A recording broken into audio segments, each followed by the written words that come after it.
We're a £3 million project.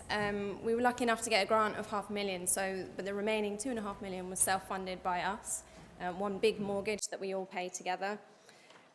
We comprise 20 properties ranging from one-bedroom flats to four-bedroom houses, plus a common house that we share. And this is situated on a 1.5-acre site in the suburb of Leeds, about 3.5 miles out of the centre. We're currently resident to 36 adults and 13 children and a number of other guests. And it took about 7.5 years to make LILAC, and that was 3.5 years ago, 3.5 years old. The name LILAC originally was an acronym you can see in the grey circle. It stands for Low Impact Living, Affordable and Community. Today we're going to mainly focus on the A of LILAC, affordability, but just to give you a quick whip through of the other two pillars of LILAC. So, because we were trying to respond to sort of the multiple facets of the housing crisis. So in terms of low impact, we were pretty uninspired by the typical housing stock in Leeds in the UK that's sometimes so low quality that it's more efficient to build from scratch, which is what we did. So we took a fabric-first approach, so we invested in the building fabric, in our case straw. That's when our love affair with straw began. And you can see in the picture in the bottom corner, the sort of blue building, that's LILAC, and that's it performing better against our neighbouring houses. The C of LILAC is community, and again, we were just really uninspired by how mainstream developers approach house building. Not for communities, basically, maybe for cars, for isolation, I don't really know. But the approach we took was, we're not a self-build group. We had a project manager and contractor, an architect, but we were heavily involved in the design process. And you can sort of, see a little glimpse of how the development developed. And this is our love affair with straw continues. This is taken a month ago, our community at the moment. But so there are lots of examples of community-led projects that have done low-impact stuff and community stuff really, really well. What makes LILAC a bit different is our approach to affordability and our use of the brand new legal and financial model called Mutual Home Ownership Society, which Laura will outline for you now. Thanks, Celia. So this is a sort of graph that we've already seen from people, some data from the ONS, so I won't go into it too much really, but highlighting the problem really of increasing lack of affordability.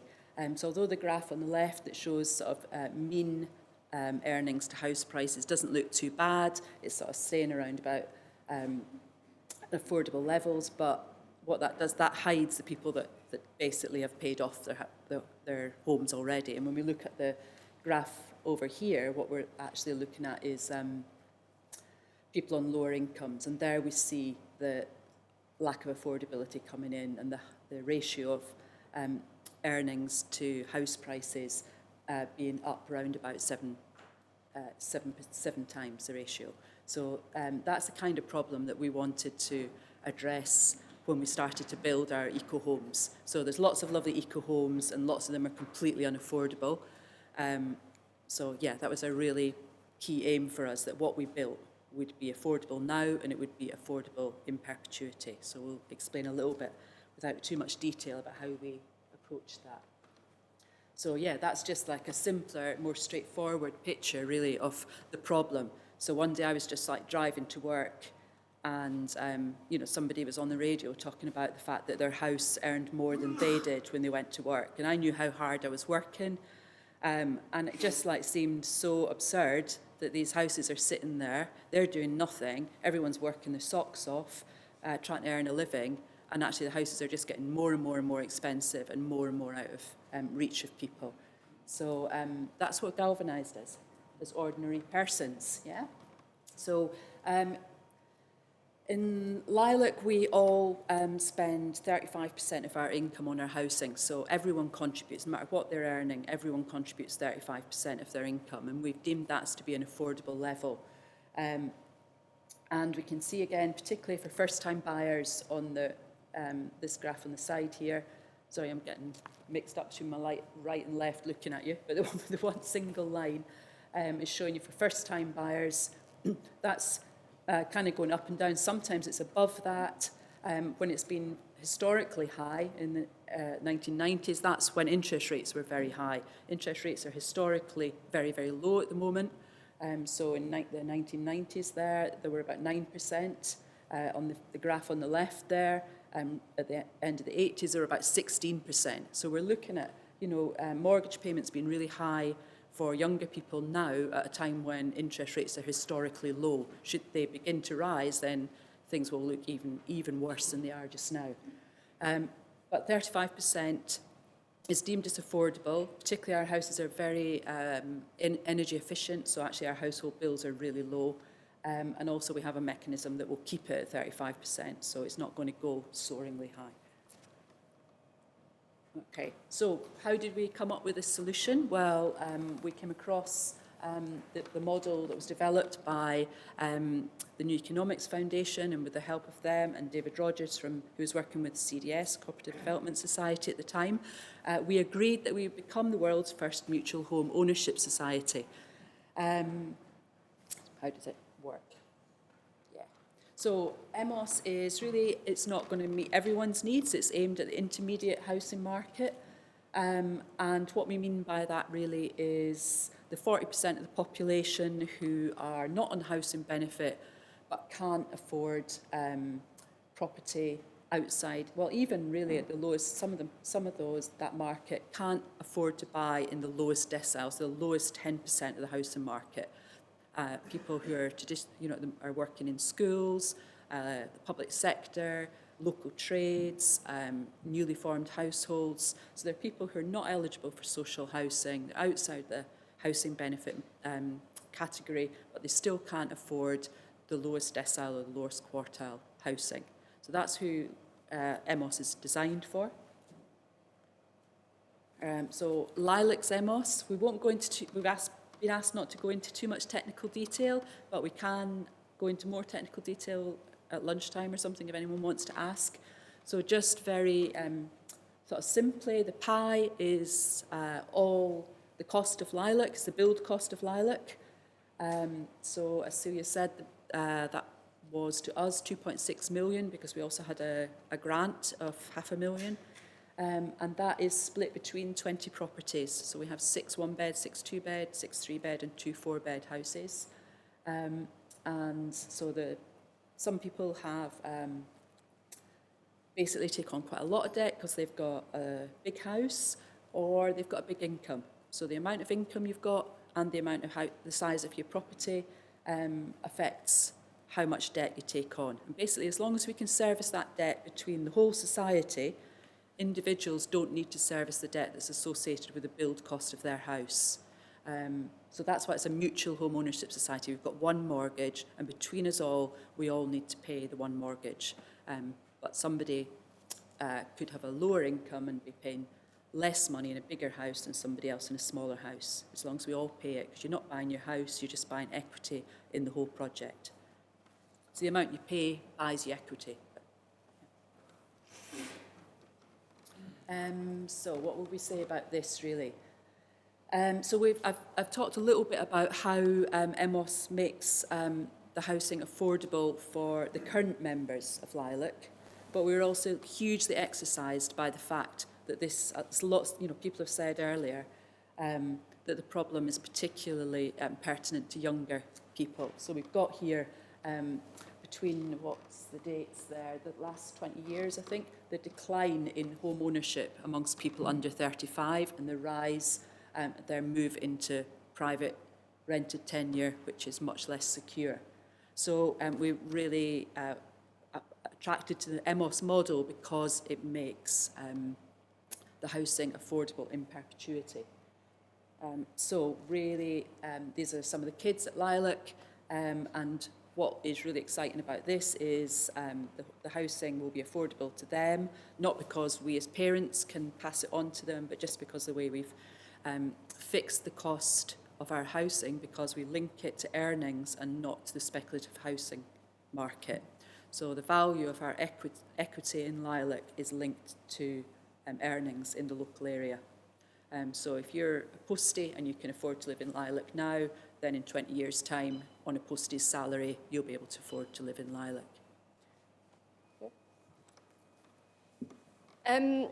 Yeah, so it's fair to say if that report, Our Common Ground, that was released in 2003, and we're the only MHOS since then that's actually living and doing it, why hasn't it taken off? So some of the challenges, it's fair to say it is a bit complex. This isn't actually a visualization of our model, but this is what it feels like in my head sometimes. It takes a few times to really get your head around it, and sort of constant engagement with the model. There's also, I suppose, it's because turning something theoretical and then doing it in practice is complicated. It just takes a lot of time to figure out actually how to do things and how to make it fit within a system, a framework, sort of the legal and accountancy framework that doesn't understand it. And there isn't an off-the-shelf version of MHOS. It's evolving. We've tweaked it a lot.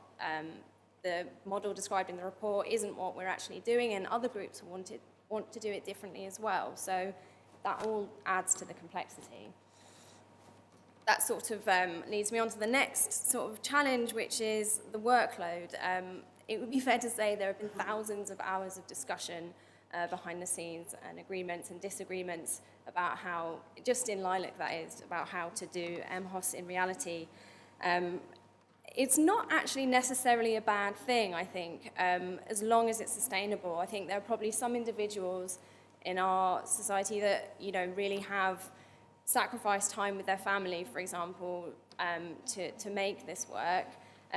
But equally, it's super empowering. Like I work part-time, I do freelancing, and I'm very happy to spend some of my extra time doing LILAC work because, I'm in total control of my housing situation. So workload is a challenge in the sense that it's sort of, it's not in line with the cultural norms to sacrifice time that you could be earning money to invest voluntarily in your housing situation. So that's an interesting one. Possibly the biggest challenge is in terms of the structural support that I hinted at, or the lack thereof. LILAC's timing was quite lucky that we were able to work really closely with people like David Rogers and Steve Bendell, who were fundamental in coming up with the idea of the model. But they've kind of moved on from those roles, so I think new groups coming in weren't able to have that support. And on top of that, every professional person you have to interact with, or institution like the bank or the land registry, it's this very weird situation where you have to explain your legal model to your lawyers, who are kind of the experts, but they don't. Yeah, it's very strange. So that was challenging enough for us, but for new groups, I imagine that's even harder. And we know we've received a lot of requests for advice, and we're not professionals, and we're only an expert in our own model anyway, and maybe not even that sometimes. And so that one is a big challenge, I think. The good news, though, is I really think the tide is turning. So in the first 3 years since we've moved in, we've actually changed both our solicitors and accountants because the original providers, just for various reasons, weren't able to support us in the way we needed. But I'll give a shout out to Wrigley's solicitors at the moment, who are fantastic. They're giving us a lot of time, not just to help us with our problems, but they're really keen to work out how to make the model more replicable. Conversations with other organisations as well that we think could lead to creating a bit more of a concerted support framework for this particular legal model. And I'll just flag up at the bottom, mutual home ownership societies there. That's a screenshot from a kind of early draft website that one of our members just sort of threw together, and what we'd like it to grow into is a sort of resource base that's built totally collaboratively with other new MHOS groups, including Terrace 21, so that it's not just people don't just have to come to LILAC for their advice, but we can all pool our knowledge together and turn that into something a bit more useful. And I guess I'd just say that there is a flip side to that complexity as a challenge, and that's, you know, that it's in the last 3.5 years, we've had a lot of dynamism. There's a lot of dynamism in community life, and we've been able to respond to it really well. So we've had new members, we've had people leaving, we've had sub-letters come and stay, we've had guests, we've had lots of births, we've had breakups, incomes rising, incomes falling. We've had it all, and we've been able to respond to it totally independently and with complete autonomy, and I don't think that can be underestimated. So I guess what I'm saying is, so far, touch wood, it's working. Thank you very much for listening.